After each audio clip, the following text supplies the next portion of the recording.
안녕하세요. 반갑습니다. 코로나 바이러스가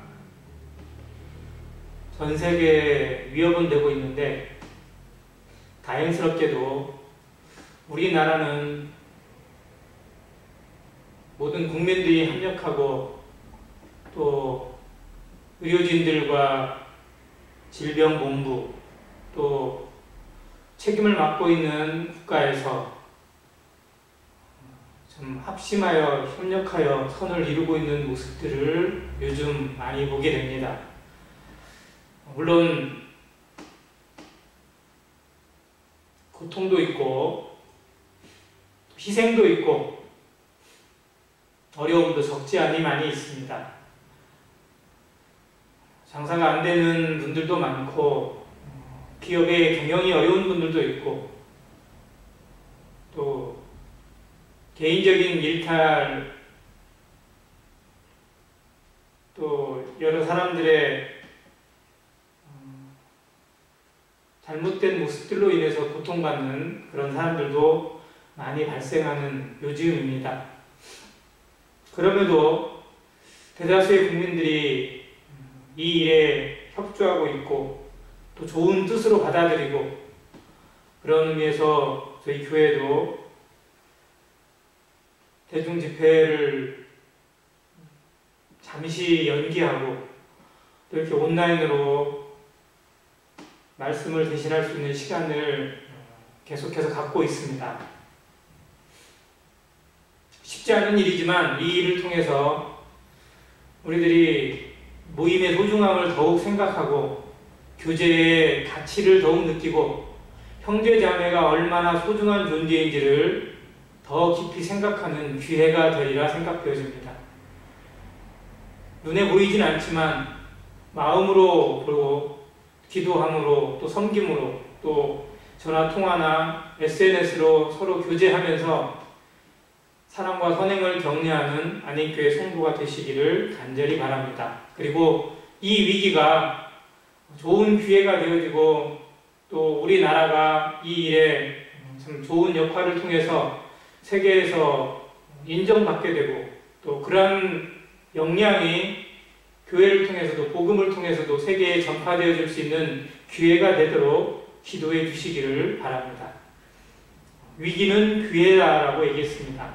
이 위기가 우리나라에도 기회가 되고 우리 교회에도 기회가 되고 또 개인적으로 우리 스스로에게도 기회가 될 수 있도록 정말 지혜를 달라고 기도하시고 또 하나님의 말씀과 기도에 창념하는 시간들을 통해서 그리고 이 하나님의 뜻을 분별하고자 하는 선한 마음을 통해서 우리의 믿음이 더욱 성장되어지고 우리의 신앙이 한층 더 성숙하는 좋은 계기가 되기를 간절히 바랍니다.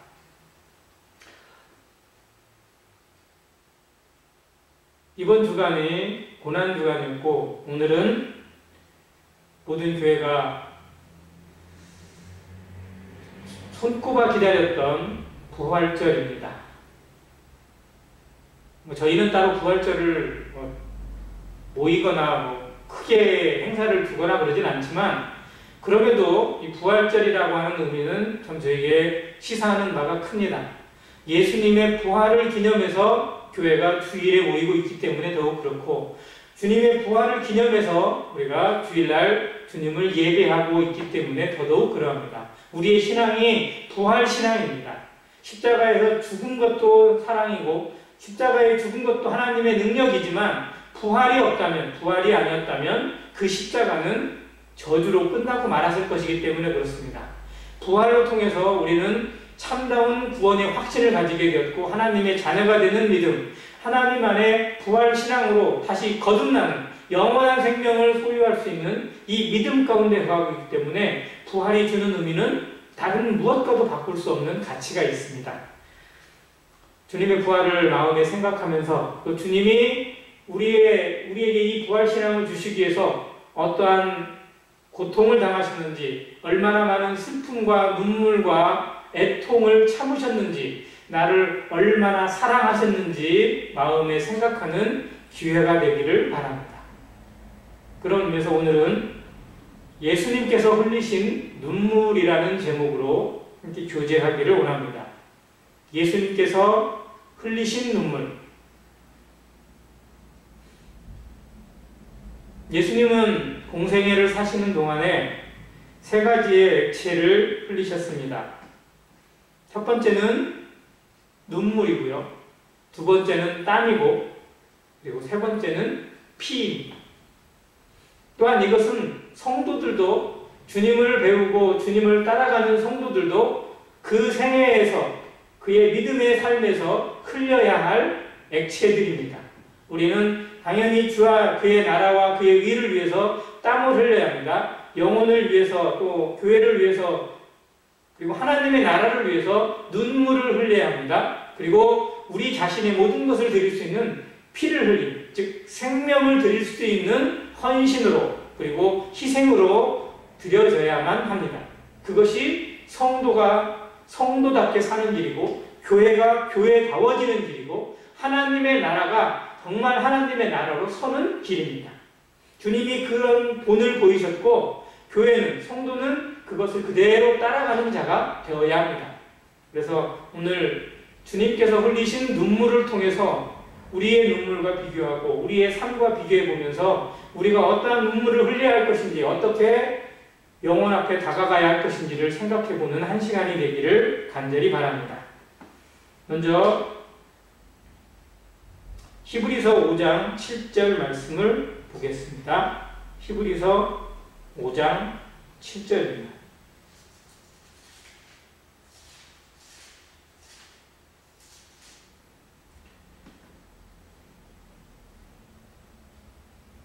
그는 육체에 계실 때에 자기를 죽음에서 능히 구원하실 이에게 심한 통곡과 눈물로 간구와 소원을 올렸고, 그의 경건하심으로 말미암아 들으심을 얻었느니라. 주님이 이 땅에 계실 때에 하나님 앞에 심한 통곡과 눈물로 간구와 소원을 올렸다고 기록하고 있고, 그의 경건하심으로 말미암아 들으심을 얻었다고 기록하고 있습니다. 여기 본문에 나타나 있는 이 눈물과 통곡의 기도가 바로 예수님의 겟세마네의 기도입니다. 나중에 살펴보겠지만 겟세마네의 기도는 예수님이 흘리셔야 할 세 가지의 액체, 즉 땀과 눈물과 피가 함께 섞여 있는 기도입니다. 땀방울이 핏방울이 되기까지 기도하셨고요. 그리고 눈물로, 통곡으로 간구와 소원을 올리셨습니다. 그 세 가지가 정말 다 들어있습니다. 우리의 기도가 예수님의 이 기도를 닮아가기를 바랍니다. 무엇을 기도하는지, 어떻게 기도하는지 나의 기도를 생각해 보시면서 예수님이 드렸던 그 기도와 비교해 보시기 바랍니다. 우리의 기도가 예수님의 그 마음을 닮아가기를 원합니다. 예수님이 드렸던 그 기도의 모습을 배워가기를 원합니다. 그리하여 우리의 욕정을 채우는 기도가 아니라, 우리의 원함을 만들어가는 기도가 아니라 하나님의 뜻이 세워가는 기도, 하나님 앞에 하나님을 영화롭게 하고 하나님 앞에 영광을 돌리는 기도, 하나님의 나라가 서는 기도가 우리 안인교회 성도들을 통해서 매일 매 순간마다 하나님 앞에 올려지게 되길 간절히 바랍니다. 먼저 눈물을 한번 생각해 보겠습니다. 눈물은 여러 종류가 있습니다. 우리가 흘리는 눈물을 생각해봐도 다양합니다. 그런 종류를 한번 생각해보면, 먼저 후회나 억울함으로 흘리는 눈물이 있습니다. 흔히 복수의 눈물이라고 합니다. 이를 갈면서 흘리는 눈물이고요. 에서가 흘리는 눈물입니다. 쫓겨난 한 달란트 받은 종이 이를 갈며 슬피 울다고 성경이 기록하고 있는데 바로 그 눈물입니다. 억울하고 또 분통에서 흘리는 눈물입니다.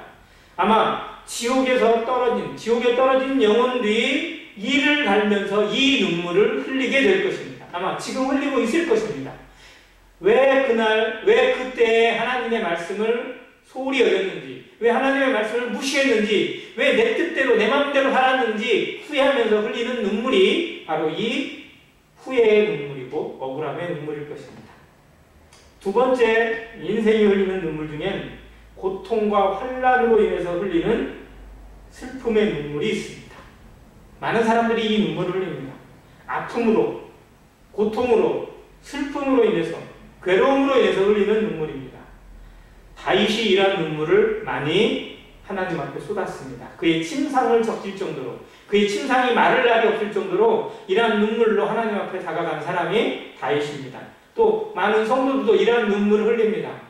우리 안에 정말 어찌할 수 없는 일이 닥쳐오고 내 마음 가운데 너무 많은 괴로움이 있을 때, 정말 이해하지 못하는 일들이 우리 주변에 일어나고 내 곁에 일어나고 우리 가정에 일어나게 될 때 우리 정말 주님 앞에 이러한 눈물을 쏟습니다. 그리고 이 눈물을 통해서 하나님께서 억울함을 풀어주시기를, 또 해결책을 주시기를, 좋은 길을 보여주시기를 기도합니다. 그런 눈물이 많이 필요합니다. 그러나 거기에만 머물러서는 안 될 것입니다. 그 눈물에만 머무는 그러한 기도가 아니라 더 합당한 기도, 더욱더 주님 앞에 합당한, 하나님 앞에 아름다운 눈물이 우리에게서 나타나기를 원합니다. 그래서 세 번째 눈물을 살펴보면 다른 사람을 위해서 흘리는 눈물이 있습니다. 즉 다른 성도나 구원받지 못한 영혼이나 혹은 나라나 또 어떤 일들을 위해서 드려지는 눈물입니다. 흔히 말해 간구의 눈물이기도 하고요, 도고의 기도, 즉 중보의 눈물이기도 합니다. 성도가 이 눈물을 흘려야 합니다. 예수님께서도 이 눈물을 많이 흘리셨습니다.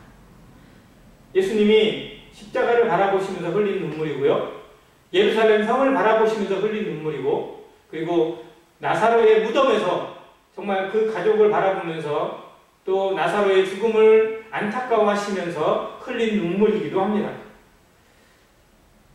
마지막으로 온 세상을 향한 사랑과 희생의 눈물이 있습니다. 이 눈물은 어쩌면 예수님만 흘리실 수 있는 눈물이기도 합니다. 예수님이 겟세마네 동산에서 정말 아까 본문에 읽은 것처럼 심한 통곡과 눈물로 간구와 소원을 올린 그 눈물이 바로 이 눈물입니다. 온 세상을 향해서, 죽어가는 영혼들을 향해서, 바로 나를 위해서 주님께서 십자가를 바라보시면서 십자가의 구속과 하나님의 구원을 위해서, 이 인생의 구원함을 위해서 모든 것을 주님 감당하시고 주님 안에, 주님 혼자 그 모든 무거운 십자가를 짊어지게 될 그 운명을 바라보시면서 쏟아낸 눈물이 바로 이 눈물입니다. 우리는 이 눈물을 배워가는 성도가 되어야 할 것입니다. 그 눈물을 우리가 다 쏟아낼 수는 없지만 그 눈물을 배워가는 성도가 되기를 바랍니다. 그래서 오늘 시간에는 주님이 흘리셨던 이 세 가지의 눈물을 생각해 보면서 주님의 눈물 속에 담겨있는 하나님의 사랑을, 그리고 주님의 마음을 우리가 조금이라도 접근해 보기를 원하고 그 눈물의 가치를 우리 삶에서 배워가기를 원합니다. 그리고 우리 생애가 정말 억울하고 이를 가는 눈물이 아니라 영혼 앞에 다가가고 영혼을 감싸 안고 그리고 사람들을 품을 수 있는 눈물로, 모든 사람들에게 나눠줄 수 있는 희생의 눈물로 전환되어 줄 수 있기를 바랍니다. 하나님의 나라가 우리 안에서 바로 서게 되고 내 안에 바로 서게 돼서 정말 이 교회가 더욱 하나님의 교회다워지고 우리의 삶이 성도의 삶에 다워지고, 그리고 우리의 기도와 우리의 순종이 하나님의 나라를 세워가는 하나의 기초돌이 되어질 수 있도록 이 기도를, 이 눈물을 배우는 시간이 되길 바랍니다. 먼저 예수님이 가장 먼저 흘린 성경의 눈물의 기록은 요한복음 11장에 나오는 나사로의 무덤에서 흘린 눈물입니다. 나사로가 병들어 죽게 되었을 때 누이 마르다와 마리아는 예수님 앞에 사람들을 보냈습니다. 그래서 예수님이 오셔서 이 병을 치료해 주시기를 원했습니다.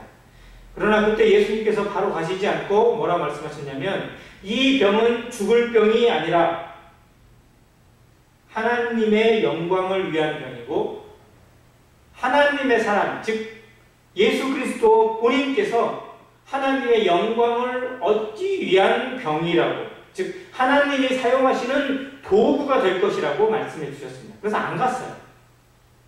이해가 안 됩니다. 정말로 사랑하는 자였고 그 사랑받은 그 가족을 향해서 주님 마음에 긍휼이 있고 정말 누구보다도 안타깝게 생각하실 주님께서 바로 가셔서 치료해 주셔도 부족할 텐데 굳이 안 가시고 제자들이 이해할 수 없는 말씀을 하십니다. 그리고 3일이 지난 이후에 그 집에 갑니다. 근데 갔을 때는 이미 나사로가 죽었고 죽은 지 나흘이나 지나서 무덤에 이미 장사가 되었습니다. 동굴에 넣어서 장사를 치러놨고 동굴 입구를 막아놔 버렸어요. 장례식이 거의 끝났습니다. 그때 예수님이 도착하셨어요. 마르다가 예수님 앞에 나와서 웁니다. 주님께서 여기 계셨더라면 우리 오라비가 죽지 아니했을 것입니다. 그러나 나는 이제라도 주님께서 우리 오라비에게 합당한 것을 주실 줄을 믿습니다. 라고 그때 주님께서 뭐라고 말씀하셨냐면 네 오라비가 살아나리라 라고 하십니다. 나사로가 살아날 것이라고 이 누이에게, 이 자매에게 얘기해 주십니다. 우리에게도 이 말씀을 매일 매 순간 주십니다. 내가 살아난다. 세상은 우리를 죽이고 있고 세상은 우리를 정말 죽음의 구렁텅이로 몰아넣지만 주님은 말씀하십니다. 네가 살아난다. 너는 살아날 것이다. 우리는 살아났습니다. 주님 말씀으로 살아났고 또 말씀으로 살아갑니다. 영원한 생명을 소유하게 될 것입니다. 우리의 바라보는 것이 무엇인지, 내가 주목하는 것이 무엇인지 우리는 잃지 말아야 합니다. 우리가 주목하는 것은 보이는 것이 아니요 보이지 않는 것이니 보이는 것은 잠깐이요 보이지 않는 것은 영원함이라고 했습니다.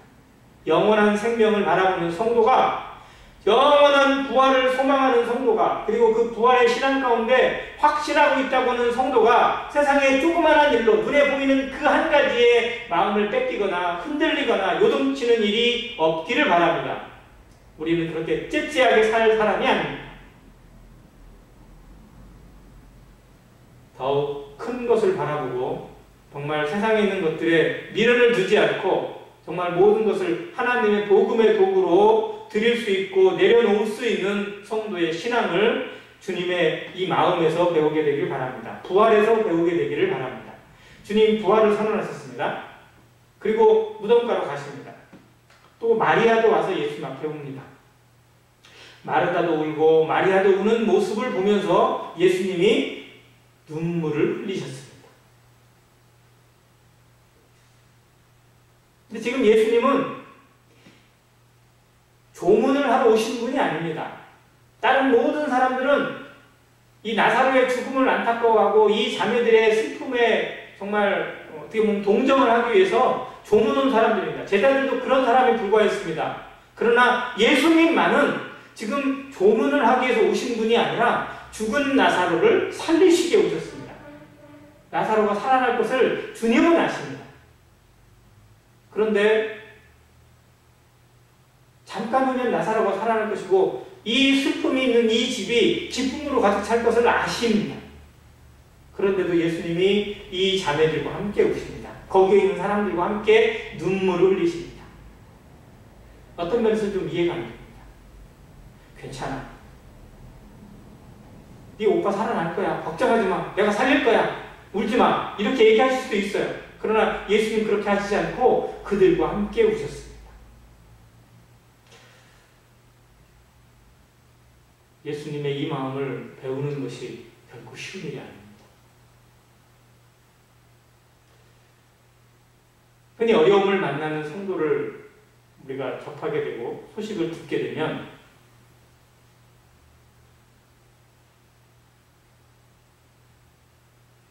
위로를 한다고 하면서 격려하고 힘을 준다고 하면서 오히려 상처를 주는 경우도 우리에게 많습니다.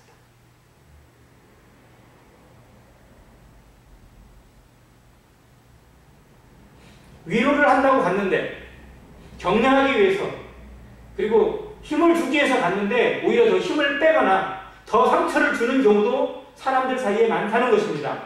교회에도 그런 일이 많이 있습니다.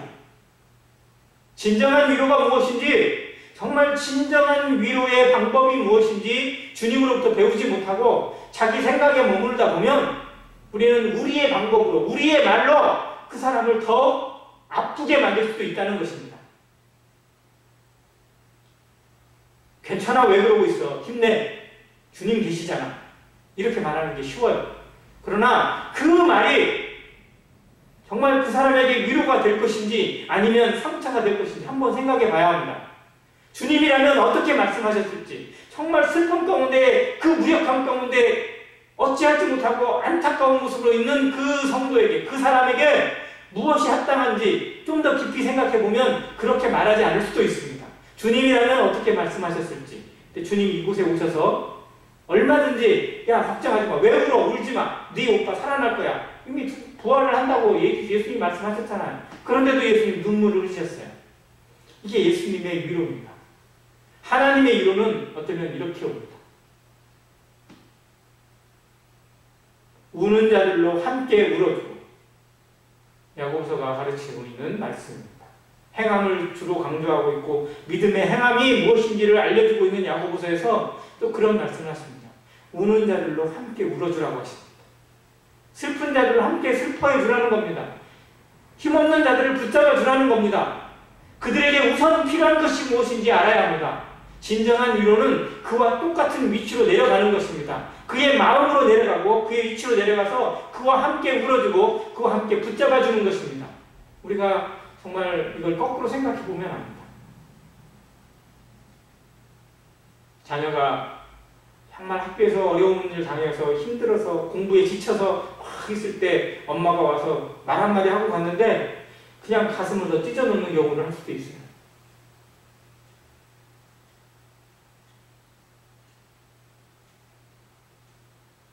근데 부모가 그 아이의 옆에 앉아서 어깨를 투닥이면서 그랬구나, 네가 그래서 힘들었구나, 아빠 마음이, 엄마 마음이 더 아프구나, 그러나 엄마는, 아빠는 항상 네 편이란다.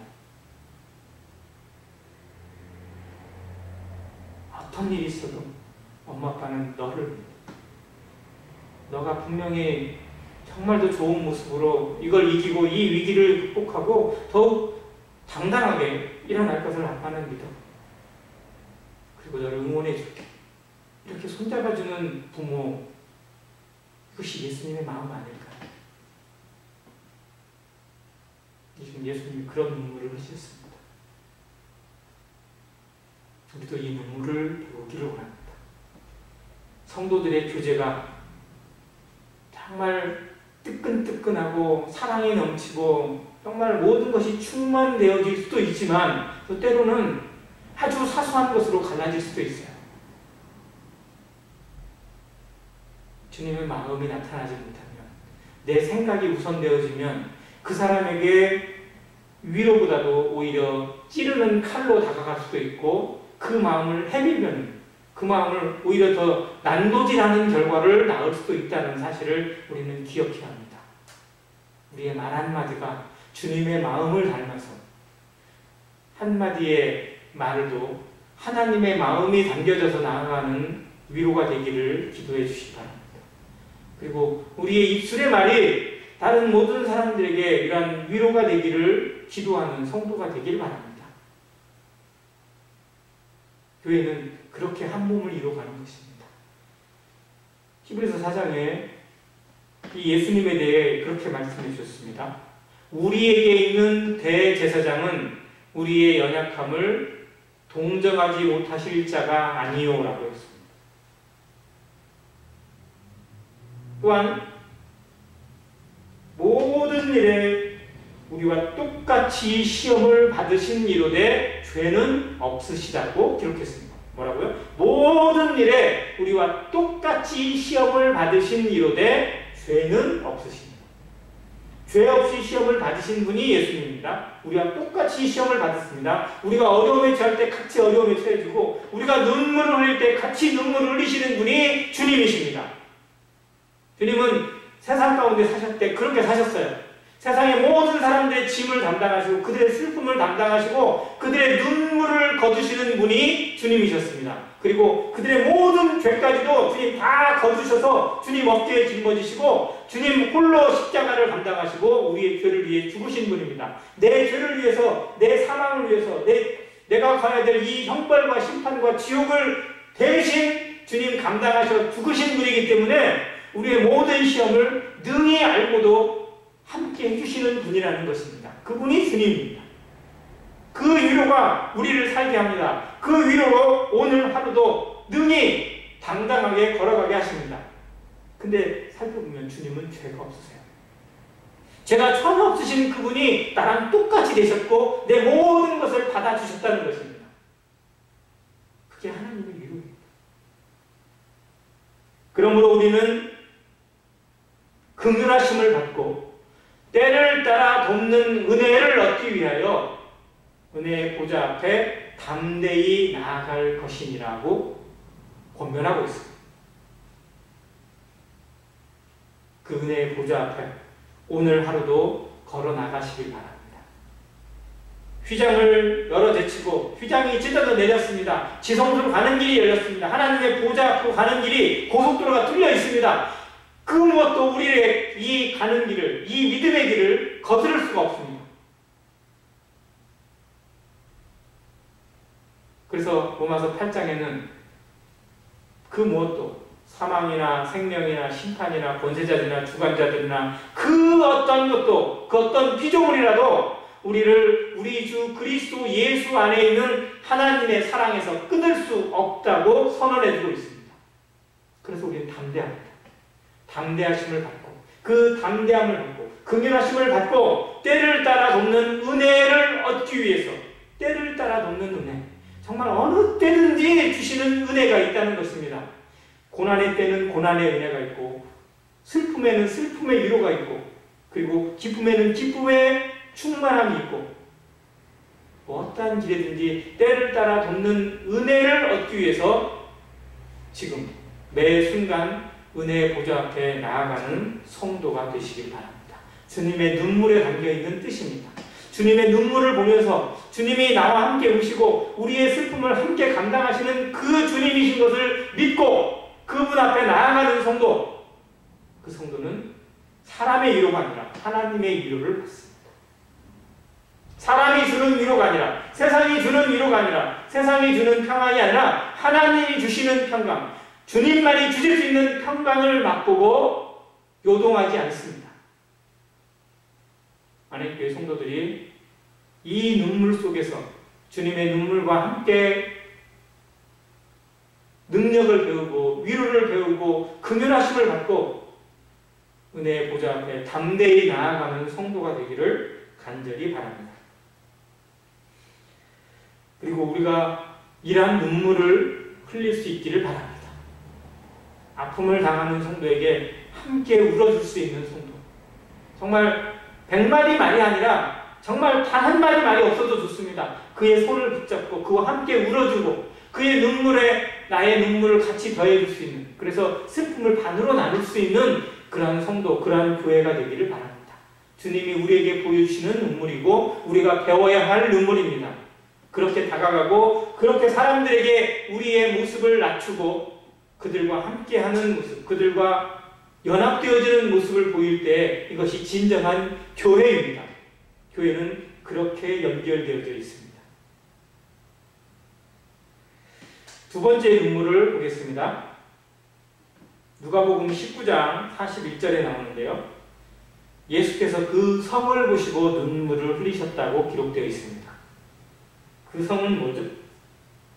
예루살렘 성입니다.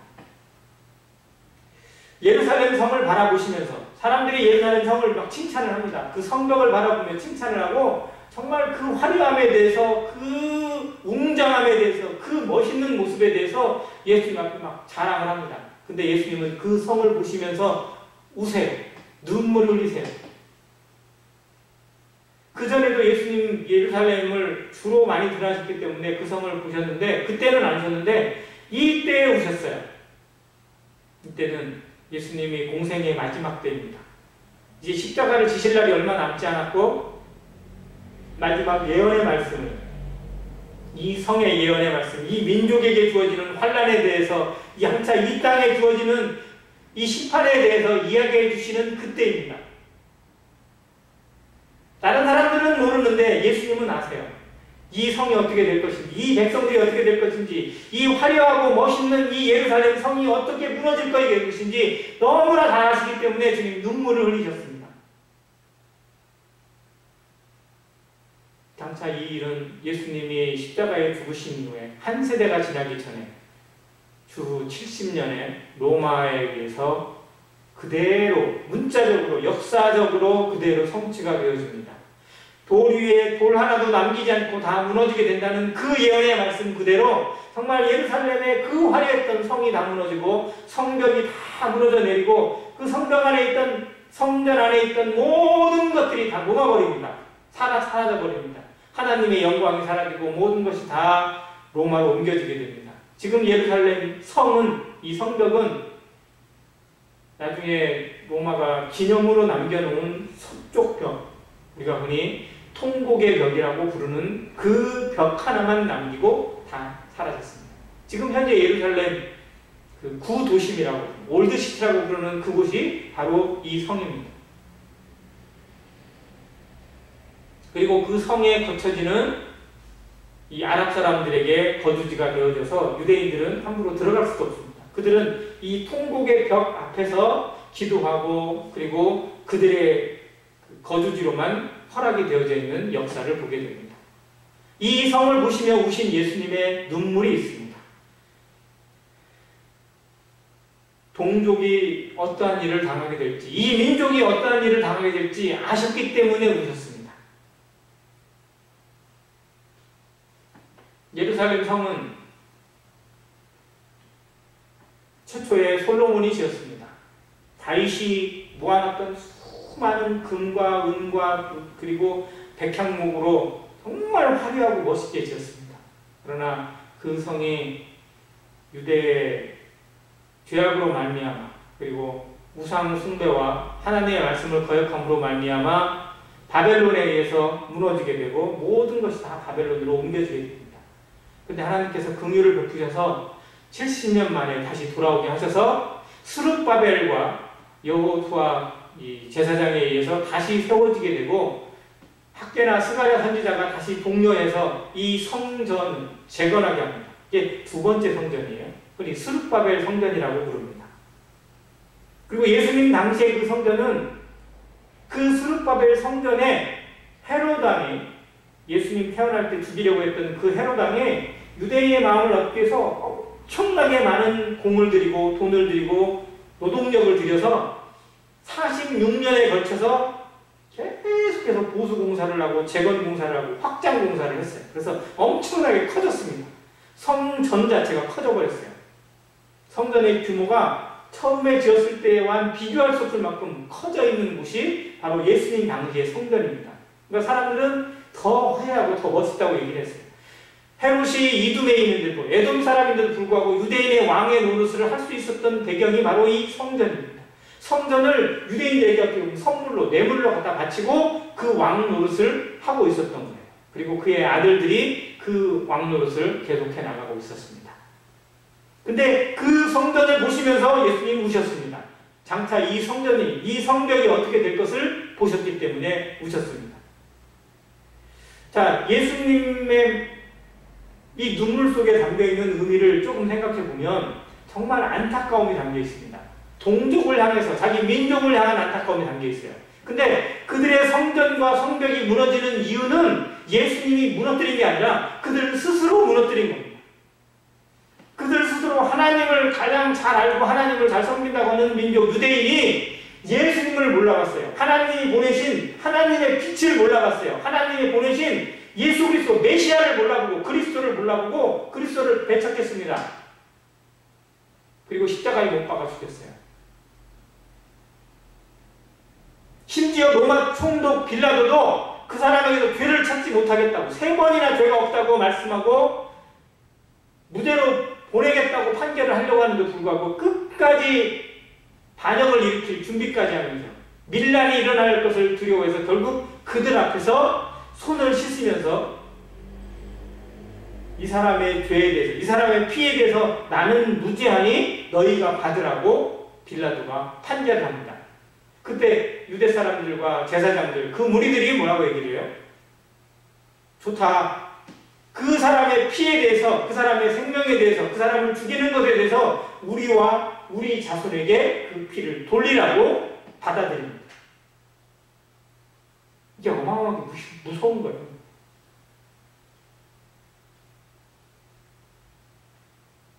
하나님이 보내신 자를 거절하기 위해서 그들이 택한 것이 바로 자기들의 멸망입니다.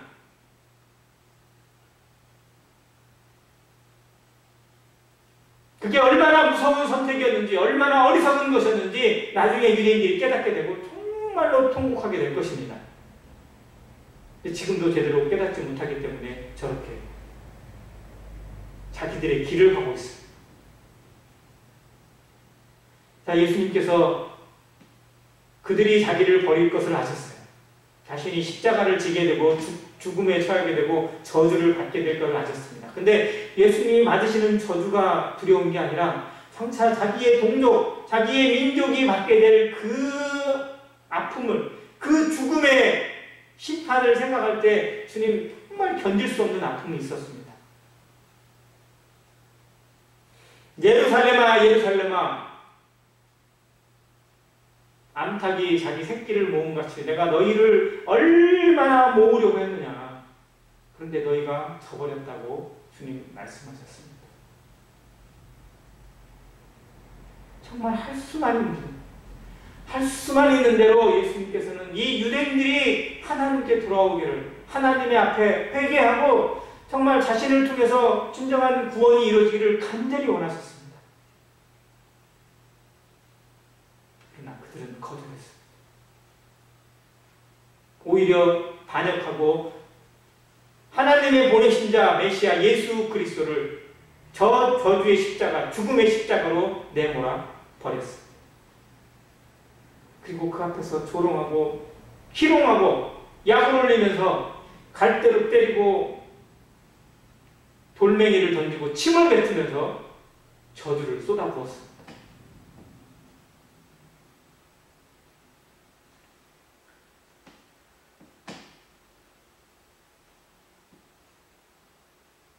예수님 사후 40년이 되지 않아서 예루살렘은 가장 잔인한 방법으로 멸망을 받습니다. 로마 군에 의해서 유대인들이 당한 그 핍박과 죽음과 저주와 그리고 끌려감을 정말 역사의 유래에 다시 떠올리기 싫을 만큼 엄청난 비극이었습니다. 그리고 그 이후로부터 유대인은 나라 없는 민족, 세상 곳곳에 뿔뿔이 흩어지는 민족, 곳곳에 노예 시장마다 노예로 팔려가는 그런 비참한 역사를 보여주고 있습니다. 그걸 생각하시면서 우셨던 예수님의 눈물입니다.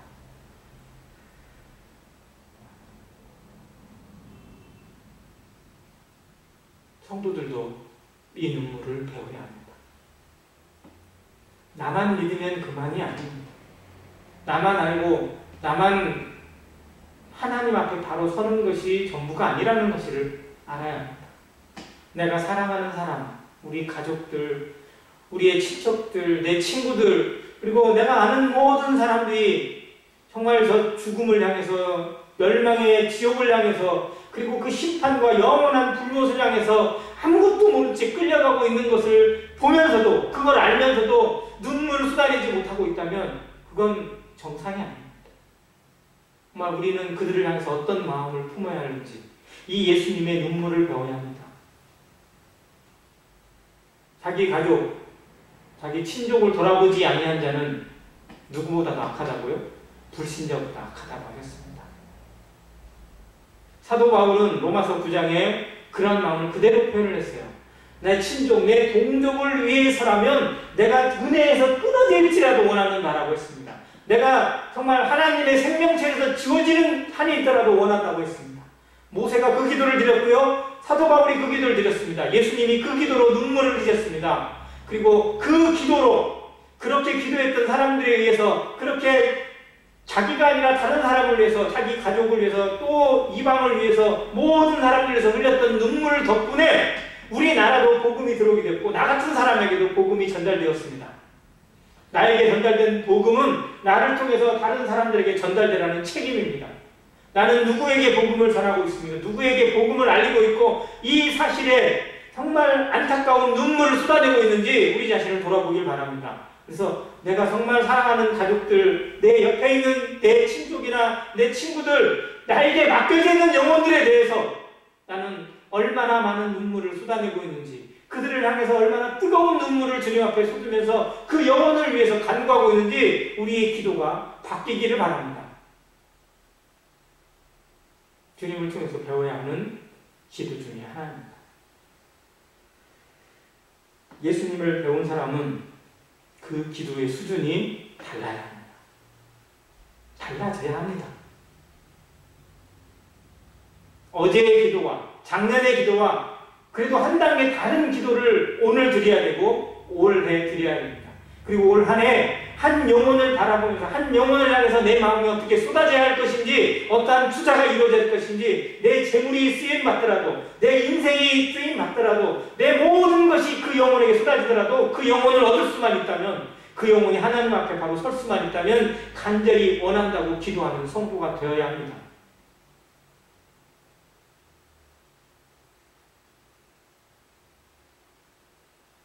마지막으로 예수님이 흘린 눈물은 겟세마네 기도를 통해서 나타납니다. 아까 본문에 읽은 히브리서 5장에 나오는 말씀이고, 겟세마네 드린 기도는 사복음서가 다 보여주고 있는 기도입니다. 제자들과 마지막 만찬을 하신 이후에 겟세마네라는 동산에 가셔서 제자들에게 부탁을 하시면서 기도라고 하십니다. 내 마음이 심히 고민하여 죽게 되었으니 너희는 나를 위해서 기도해달라. 부탁을 하세요. 제자들에게. 그리고 저만큼 가서 기도하십니다. 아버지여, 할만하시거든 이 잔을 내게서 지나가게 하옵소서. 그러나 나의 원대로 마옵시고 아버지의 뜻대로 하시옵소서. 그 기도가 얼마나 간절했는지, 얼마나 간절하게 기도했는지, 정말 그 밤에, 유대 지역의 밤은 차갑습니다. 우리의 밤보다 어쩌면 더 차가운 편이에요. 근데 그 차가운 밤에 드리는 기도에 주님의 온몸의 에너지가 거기에 집중되어지고 쏟아져서 땀방울이 막 쏟아져 나옵니다. 몸에서. 마치 사우나에 있는 것처럼 막 온몸에 땀이 쏟아져 나올 정도로 주님 기도하셨어요. 그리고 그 땀방울이 얼마나 진하게 쏟아냈는지 핏방울같이 되었다라고 성경이 기록하고 있습니다. 다른 성경에는 눈물과 통곡으로 간구와 소원을 올렸다고 기록하고 있는 것입니다. 얼마나 간절함으로, 얼마나 집중되는 마음으로 그 밤에 그 어둠을 이기고 그 추위를 이기고 하나님만 바라보면서 하나님 앞에 얼마나 간절하게 매달렸는지 우리가 이 말씀을 통해서 느껴볼 수 있습니다. 근데 그때 제자들은 뭐하고 있었죠? 다 졸고 있었습니다. 예수님이 와서 보시니까 제자들이 졸고 있어요. 베드로를 깨웁니다. 요한과 야고보를 깨웁니다. 너희가 1시 동안도 나와 함께 기도할 수 없더냐? 시험에 들지 않게 기도하라. 또 부탁을 하시고 또 기도하시고 또 그렇게 기도하시고 와서 보니까 또 어떻게 하고 있어요? 또 역시 졸고 있어요. 우리도 그러지 않나요? 주님 우리에게 무엇을 부탁하시나요? 오늘 주님께서 우리에게 무엇을 부탁하시는지, 주님이 나에게 부탁하시는 그 부탁을 우리는 들어주고 계신가요? 아니면 내일에 바빠서 그냥 내 몸에 지쳐서 내 마음이 그냥 급하니까 주님의 부탁은 부탁이고 그저 내 앞가림만 하느라고 시간을 때우고 있고 시간을 허송세월을 보내고 있는 것은 아닌지, 주님의 기도는, 주님의 그 마음은 나에게서 철저히 외면된 채 그냥 내 생애를 살아가고 있는 것은 아닌지 우리 돌아보시길 바랍니다. 제자들의 모습이 혹 나의 모습은 아닌지, 베드로의 그 모습이 나는 아닌지 한번 생각해 봐야 합니다. 우리는 주님의 기도에 어떻게 동참하고 있는지 아닌지, 주님이 영혼을 향해서 그 죽어가는 사람들을 향해서 심지어 옆에 있는 강도를 향해서도 그렇게 기도하셨고 영혼을 건지시기 위해서 자신의 목숨까지 아끼지 않으셨는데 과연 나는 무엇을 얼마나 아끼고 있는지, 얼마나 드렸는지, 얼마나 드리고 있는지, 얼마나 주님 앞에 정말 정직함으로 영혼을 향해서 한 걸음 한 걸음 나아가고 있는지, 영혼을 향해서, 세상을 향해서, 그리고 믿지 않는 자들을 향해서 얼마나 간절함으로 기도하고 있는지 우리 자신을 돌아보기를 바랍니다. 그리고 이 눈물을 배우게 되길 바랍니다. 그 눈물 덕분에 내가 구원받았습니다. 그 눈물의 가치가 내 생명이고 내 인생의 변화이고 내 영생입니다. 그걸 아는 우리가, 그걸 절실히 깨닫고 그것에 매주마다 감사하고 매일마다 매 순간마다 찬양과 영광을 돌려드린다고 하는 성도가 이 기도를 배우지 못한다면, 영혼을 향해서 한 걸음 나아가지 못한다면, 자기 자신만을 위해서 살아가고 있고 자기의 이름을 위해서만 살아가고 있다면 주님의 십자가를, 주님의 눈물을 배반하는 것입니다.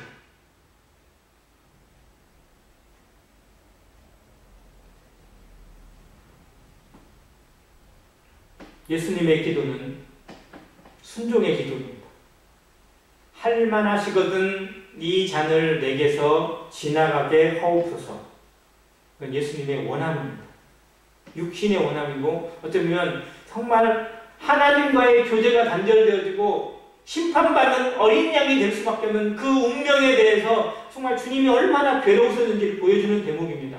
그러나 그 뒤에가 더 중요합니다. 그러나 나의 원대로 마옵시고 아버지의 뜻대로 되기를 원하나이다 라고 기도하십니다. 우리의 기도가 이 주님의 기도를 배워야 하는 것입니다. 원함은 나에게 있습니다. 내가 원하는 것이 있습니다. 이렇게 됐으면 하고 바라는 것들이 있습니다. 그러나 그것을 주장해서는 안 될 것입니다. 하나님의 뜻이 무엇인지, 하나님의 뜻이 어떠한 것으로든지 이 앞에서 서게 되기를, 내 뜻대로 마옵시고 아버지의 뜻대로 되기를 원하옵니다 라고 기도할 수 있는 성도가 주님을 배우는 성도이고 주님의 기도를 닮아가는 성도입니다. 우리 한순간 한순간이 하나님의 뜻을 세워가는 삶인지 아니면 내 뜻이 서기를 바라는 삶인지 돌아보기를 원합니다. 그래서 주님이 순종하셨던 그 순종으로, 그리고 그 기도를 통해서 십자가를 온전히 짊어지시고 그 십자가의 가치를 하나님 앞에 영광으로 승화시켰던 주님의 삶처럼 우리 생에 주어지는 고난과 슬픔과 눈물마저도 하나님의 뜻 가운데 하나님의 나라가 서고 하나님의 영광이 설 수 있는 그 길로, 순종의 길로 나아갈 때 하나님께서 기뻐하시고 영광을 받으시면서 우리의 생애를 통해서 하나님 앞에 합당한 열매가, 향기가 드러나게 하실 것입니다. 성령의 인도하심과 성령의 충만함이 항상 우리 속에서 하나님의 나라가 세워질 수 있도록, 천국의 가치가 우리 생에서, 우리 가정에서, 이 교회 안에서 온전하게 이루어질 수 있도록 인도해 나가실 것입니다. 그것이 교회의 능력이고 성도의 능력입니다. 하나님이 함께하는 사람, 하나님이 붙으시는 사람, 하나님이 그 안에 하나님의 영이 구하시는 사람의 능력입니다. 우리가 이러한 생애를 통해서 하나님 앞에 합당한 영광과 예배를 돌려드리게 되기를 간절히 바랍니다. 나의 구원과 영생의 선물은 선물입니다. 은혜로 주신 것입니다. 그 은혜가 참다운 은혜가 되기 위해서, 그리고 은혜 위에 은혜로 나타나기 위해서 우리는 주님께서 어떠한 고난과 저주와 슬픔을 감당하셨는지, 그리고 얼마나 많은 눈물을 나를 위해서, 세상을 위해서 쏟아내셨는지 바라볼 수 있어야 합니다. 그리고 또한 그 눈물의 가치를 배우는 성도는 그 눈물을 배우고 그 눈물을 자신의 생에서 흘려낼 수 있어야 할 것입니다. 하나님의 자녀는 하나님을 드러냅니다. 내 안에서 하나님이 나타나는 것입니다. 하나님의 형상대로 지음받은 그 최초의 창조의 영광이 이 교회를 통해서, 이 성도를 통해서 나타나는 것입니다.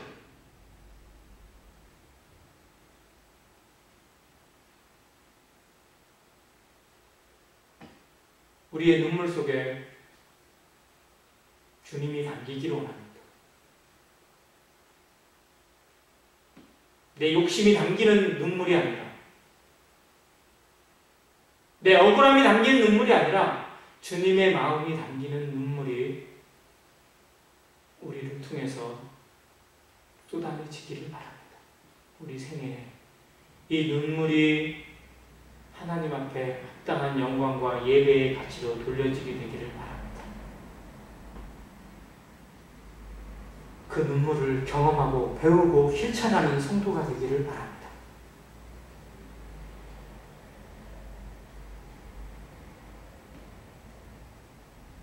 눈물이 없는 신앙, 가짜입니다. 저는 그렇게 말씀드릴 수 있습니다. 눈물이 없는 신앙, 자신의 죄에 대해서 눈물을 쏟아내지 못하는 신앙, 다른 사람의 영혼의 구원을 위해서 눈물을 쏟아내지 못하는 성도, 다른 성도의 아픔과 다른 사람의 슬픔에 함께 동참하고 함께 눈물을 쏟아내지 못하는 메마른 성도는 가짜 신앙입니다.